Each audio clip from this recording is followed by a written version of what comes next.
চলাকালীন সৌদি আরব চেন্নাই মুম্বাই থেকে লইয়া বেঙ্গালুরু থেকে লইয়া কুয়েত কাতার সৌদি আরব থেকে লইয়া যত মুসলমানের আওলাদ হল বিদেশের জমিনে গেছেন আল্লাহ ইতার জান ও মাল ইমান ইসলামের হিফাজত ফরমাও আল্লাহ।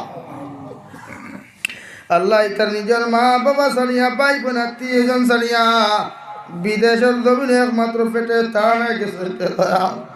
বিদেশের জমিনে আপনি ছাড়া ইতার কোনো আশা নাই ভরসা নাই। ইতার হর সবাই এখানে আপনার কুদরতর ডান হাত নিজ আপনি জায়গা দিয়ে আল্লাহ ইয়া রহমান রাহিমিন আল্লাহ। অনেক সময় শোনা যায় বিদেশের জমিনে মুসলমান কিন্তু নির্যাতিত রে দয়াল আল্লাহ। ইতার জানো মালি মাল ইসলামের হিফাজত ফরমাও আল্লাহ। ইতারে বেশি বেশি করে হালাল তরিকায় উপার্জন করার তৌফিক দাও ইয়া রহমান রাহিমিন। পৃথিবীর কোনায় কোনায় মুসলমান জাতি যেখানে নির্যাতিত নিপীড়িত রে দয়া মুসলমান